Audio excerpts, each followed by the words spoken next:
this example, a small startup skateboard company projects that the cost per month of manufacturing a skateboard will be 3x equals 50x plus 400, and the revenue per month from selling X skateboards will be Rx equals negative x squared plus 100x.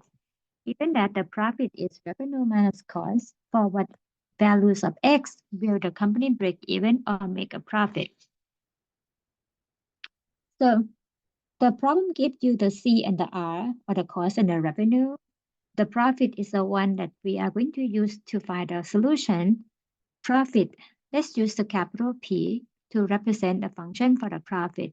So the PX equals the revenue, which is the RX, minus the cost, which is the capital C.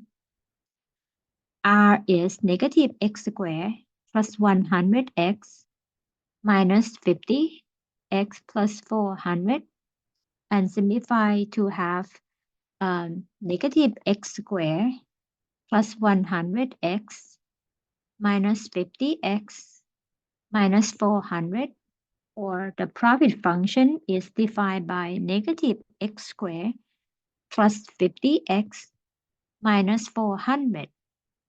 The key part here, we're going to find the x that the company will have the break even or make a profit. Make a profit means the profit going to be positive number. So greater than 0, break even means equals 0. We can look for the x that make the profit greater than or equal to 0. So break even,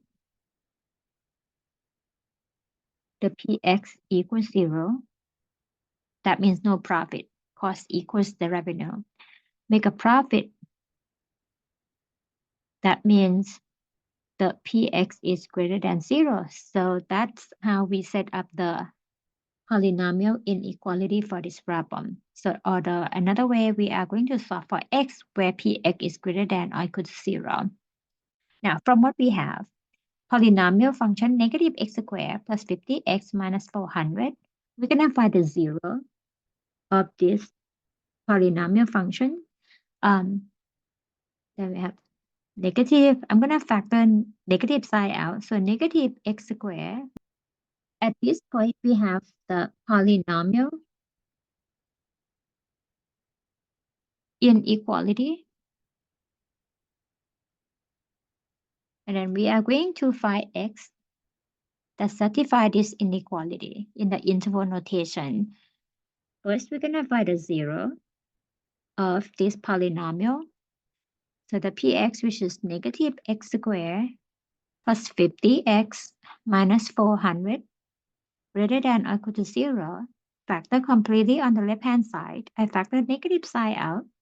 Negative of the x squared minus 50x plus 400 greater than or equal to 0. Then factor further. The x squared is from x times x, 400.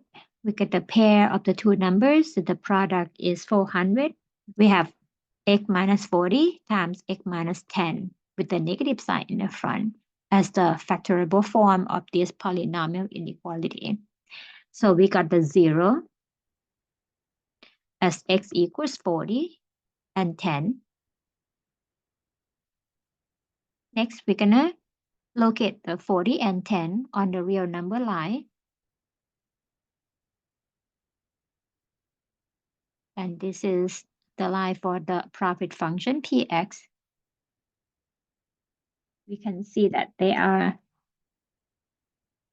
3 intervals, and we're going to choose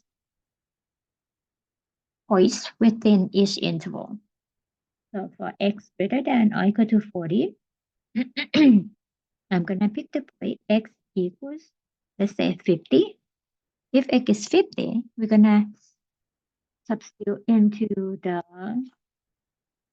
factorable form of the polynomial function and identify the sign. That negative 50 minus 40, 50 minus 10, and then the sign of this one is negative sign, positive sign for this factor, and positive sign. Overall, going to turn out less than 0. So we have minus sign over here. Next, x between 10 and 40. Let's pick the number x. Let's say x equals 20. We have negative of 20 minus 40, 20 minus 10. So we have negative sign here, negative sign there, positive sign. Overall, we have greater than 0. Let's include it too. So overall positive sign over here. And then another interval, x between 0 and 10. Let's choose the point x equals, let's say 1. With negative sign, 1 minus 40, 1 minus 10. We have negative sign times negative sign times negative sign. Overall turns out to be a negative number. Negative number. So to minimize the confusion, so I'm going to highlight this. This is the sign that you get it from each factor. So that return whether it's less than or greater than.